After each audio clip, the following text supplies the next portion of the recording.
Salut mes papoutes, Dr Beauvert, le chiropraticien. Ça fait plusieurs semaines que tu pousses de la fonte puis tu vois aucun résultat. Tu t'entraînes, tu mets des efforts puis tu vois absolument rien sur ton physique. Cette vidéo-là est faite spécialement pour les débutants. Je vais vous dire les 3 erreurs que vous faites probablement et qui vous empêchent d'avoir des résultats. Let's go! Pour ceux qui ne le savent pas, je suis docteur en chiropratique avec une spécialisation supplémentaire en sciences de l'activité physique et du mouvement. Je fais des conférences dans les écoles et des capsules sur Internet, fait abonne-toi si tu veux rien manquer. Mon but ici, c'est pas de faire de vous des anomalies génétiques. Wow! Mais c'est de prendre des gens qui commencent à s'y intéresser pour donner des informations importantes que moi aussi j'aurais aimé donc savoir avant de commencer mon entraînement physique. Et si jamais t'as encore des questions à la fin de cette vidéo, mets-le dans la section commentaires. Sinon, viens rejoindre la communauté sur Twitch et TikTok les lundis et jeudis à 7h le soir. Je joue à des jeux vidéo et je réponds à vos questionnements de santé sur tout ce qui touche au neuro-musculo-squelettique. Le lien dans ma bio. Dans cette vidéo, je vais revenir sur quelque chose d'essentiel. J'ai quand même beaucoup de jeunes patients à la clinique qui me posent des questions sur l'entraînement physique puis pourquoi ils ont de la difficulté à atteindre leur objectif, que ça fait plusieurs mois qu'ils s'entraînent et ils ont de la misère à progresser. Ces discours-là, j'en ai souvent entendu, mais la vraie question que je leur pose, c'est qu'est-ce que tu fais réellement quand tu t'entraînes? Parce que c'est souvent là que les erreurs se cachent. Et dans cette vidéo, je vais t'expliquer les 3 plus grandes erreurs qui ressortent constamment.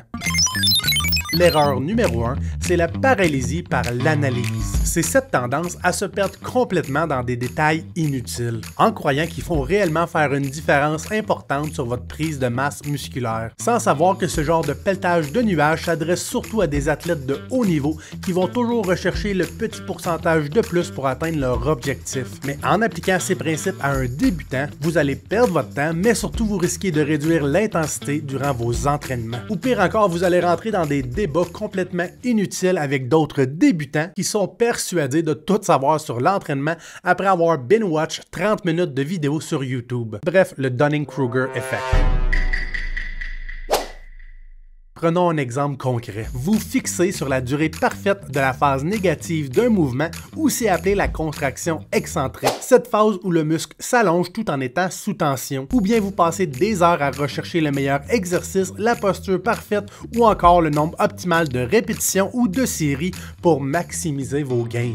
La vérité, c'est que si vous êtes débutant, ce genre de questions-là vont avoir un impact minime sur vos résultats. Les études sont formelles. Ce qui compte, c'est de commencer, d'être constant et de progresser. Vous pourriez littéralement vous entraîner tout croche de façon désorganisée 2 à 4 fois semaine et vous allez quand même avoir des résultats tant et aussi longtemps qu'on évite les 2 autres erreurs qui vont suivre. Mais avant de les aborder, pour les plus curieux, sachez qu'il y a des règles de base à respecter. Les études qui seront disponibles dans la vidéo description clarifient qu'une portion négative d'un mouvement où le muscle s'étire doit durer au minimum plus d'1 seconde. Et pas besoin de ralentir cette phase inutilement non plus. Un mouvement fluide et contrôlé entre 2 à 8 secondes fait très bien le travail. Concentrez-vous sur les mouvements composés, comme le squat, le deadlift, le bench press, le overhead press, les pull-ups. Ces exercices vont solliciter plusieurs groupes musculaires en même temps et c'est essentiel pour bâtir une bonne base en entraînement physique. Enfin, pour bien stimuler vos muscles, assurez-vous de faire entre 10 et 20 séries par groupe musculaire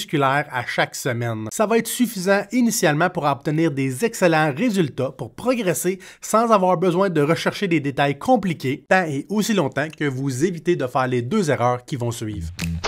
L'erreur numéro 2, c'est la nutrition.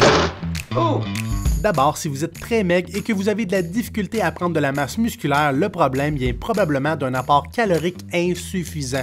En d'autres termes, mangez plus. Si vous commencez à vous entraîner sans ajuster votre alimentation, votre corps pourrait manquer d'énergie, non seulement pour soutenir des entraînements intenses, mais aussi pour récupérer et développer vos muscles, parce qu'il sera constamment en quête de nutriments pour accomplir ce genre de travail. À l'inverse, si vous êtes déjà en surpoids, votre corps dispose des réserves d'énergie qui peuvent être mobilisées pour construire du muscle. Dans les 2 cas, ça ne signifie pas que vous devez chambouler toute votre alimentation, mais des petits ajustements pourraient être plus bénéfiques. Pour les personnes maigres, même si vous pensez manger beaucoup, augmentez quand même vos portions. Une solution simple consisterait à ajouter un shake de protéines entre vos repas ou encore préparer des collations riches en protéines à l'avance pour manger à travers la journée. Pour ceux qui ont un surplus de poids, il n'est pas nécessaire de changer drastiquement votre diète. Concentrez-vous à la place sur des petits changements plus intelligents. Remplacez une bonne portion des glucides par des protéines maigres comme du poulet, poisson, viande hachée maigre ou encore de la dinde. Ajoutez également davantage de fruits et de légumes dans vos repas et ces petits ajustements seront suffisants pour amorcer le changement.